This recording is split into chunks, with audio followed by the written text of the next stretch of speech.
آیت شریف یا ایھا المزمل کی تفسیر۔ روایات میں بیان کیا گیا ہے کہ جب حضور صلی اللہ علیہ وآلہ وسلم پر غار حرا میں پہلی وحی آئی تو آپ صلی اللہ علیہ وآلہ وسلم کانپ گئے اور گھبرا کر چادر اوڑھ کر لیٹ گئے۔ بعض میں ہے کہ آپ صلی اللہ علیہ وآلہ وسلم قریش کی نافرمانی سے تنگ آ کر اور رنجیدہ ہو کر چادر اوڑھ کر لیٹے تھے۔ مولانا روم رحمۃ اللہ تعالی علیہ دوسری وجہ کو درست تسلیم کرتے ہوئے فرماتے ہیں کہ نااہلوں کی وجہ سے آپ صلی اللہ علیہ وآلہ وسلم نے روپوشی اختیار کر لی تھی، اس لیے آپ صلی اللہ علیہ وآلہ وسلم کو مزمل یعنی کملی اوڑھنے والا کہا گیا۔ فرمایا گیا ہے کہ اگر تم روپوشی اختیار کرو گے تو لوگ گمراہی میں مبتلا رہیں گے۔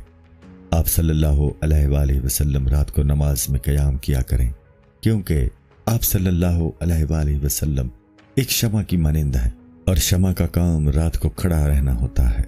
آپ صلی اللہ علیہ وآلہ وسلم کے نور ہدایت سے عالم روشن ہوگا، ورنہ روح جو کہ شیر ہے وہ نفس سے جو کہ خرگوش کی طرح ہے مغلوب رہے گی۔ آپ صلی اللہ علیہ وآلہ وسلم اپنی امت کے لیے کشتی بان کی طرح ہے اور رہنمائی وہی کر سکتا ہے جو صاحب عقل ہو، خصوصاً دریائی راستے کی۔ آپ صلی اللہ علیہ وآلہ وسلم اٹھیے، کیونکہ ہر طرف شیطانی دور دورہ ہے۔ اس وقت علم لدنیا کا فیضان پہنچانے والے عالم میں آپ صلی اللہ علیہ وآلہ وسلم ہی ہیں۔ روح اللہ حضرت عیسیٰ علیہ السلام قوم سے روپوش ہو کر آسمانوں پر پہنچ گئے ہیں۔ مخلوق خدا کے لیے آپ صلی اللہ علیہ وآلہ وسلم آفتاب ہدایت ہیں۔ آپ کے لیے خلوت اور لوگوں سے جدائی مناسب نہیں ہے۔ چاند آسمان پر اپنی سیر جاری رکھتا ہے اور کتوں کے بھونکنے سے اپنی رفتار نہیں چھوڑتا۔ آپ صلی اللہ علیہ وآلہ وسلم کے مخالف کتوں کی طرح ہیں، ان کے بھونکنے سے آپ صلی اللہ علیہ وآلہ وسلم اپنا طرز عمل تبدیل نہ کریں۔ قرآن پاک میں حکم ہے کہ قرآن پڑھا جاتا ہو تو خاموش ہو کر سنو، لیکن یہ کتے اس حکم سے بے بہرا ہیں اور بھونک کے چلے جا رہے ہیں۔ یہ عالم بیمار ہے اور آپ صلی اللہ علیہ وآلہ وسلم اس کی شفا ہے۔ مخلوق اندھی ہے اور آپ صلی اللہ علیہ وآلہ وسلم ان کے رہنما ہیں۔ مخالفوں کی وجہ سے اپنا کام نہ چھوڑیں۔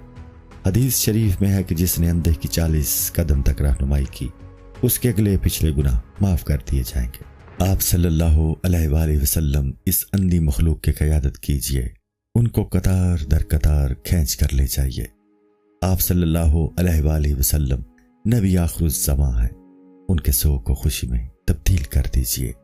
جو لوگ شکوک و شبہات میں مبتلا ہیں ان کو اس سے نکال کر یقین کی منزل میں پہنچا دیجئے۔ جو لوگ آپ کے خلاف مکر اور تدبیر کر رہے ہیں ان کو میں ہلاک کر دوں گا۔ جو اندھے ہیں ان کو اور اندھا بنا دوں گا اور ایسی تدبیر کروں گا کہ وہ زہر کو شکر سمجھ کر کھا جائیں۔ ان مخالفوں کی عقلیں اور تدبیریں میری عقل اور تدبر سے بڑی ہوئی نہیں ہیں۔ ان کا وجود میرے سامنے ایسے ہی ہے جیسے ایک نر ہاتھی کے مقابلے میں کمبل کا جھونپڑا۔ قیامت میں جب اسرافیل علیہ السلام سور پھونکیں گے، مردے اٹھ کھڑے ہوں گے، تم یہاں اپنا سور پھونکو اور نبوت کا اعلان کر دو اور مردہ دلوں کو حیات ابدی عطا کر دو۔ حضور صلی اللہ علیہ وآلہ وسلم نے فرمایا کہ میں اور قیامت ملے جلے بھیجے گئے ہیں۔ جس طرح قیامت حق اور باطل میں تفریق کرتی ہے، میں بھی حق و باطل میں تفریق کرتا ہوں۔ جس طرح قیامت میں مردے زندہ ہوں گے، اسی طرح حضور صلی اللہ علیہ وآلہ وسلم کی بعثت سے مردہ دلوں کو زندگی حاصل ہوگی، اور ایسا ہی ہوا۔ اگر ان معارف کے سننے کی اہلیت نہیں ہے تو پھر ان کے بیان سے خاموشی بہتر ہے۔ اگر کوئی نادانی سے دعا کرتا ہے اور اس کی دعا ناقابل قبول ہوتی ہے تو سکوت اختیار کر لیا جاتا ہے۔ مقام کا تقاضا تھا کہ آپ صلی اللہ علیہ وآلہ وسلم کے کارناموں کی تفصیل بیان کی جائے کہ کملی سے اٹھ کر آپ صلی اللہ علیہ وآلہ وسلم نے کیا کیا، لیکن وقت میں گنجائش نہیں ہے۔ ان کارناموں کی تفصیل بیان کرنے کے لیے تو عمر جاوداں بھی ناکافی ہے۔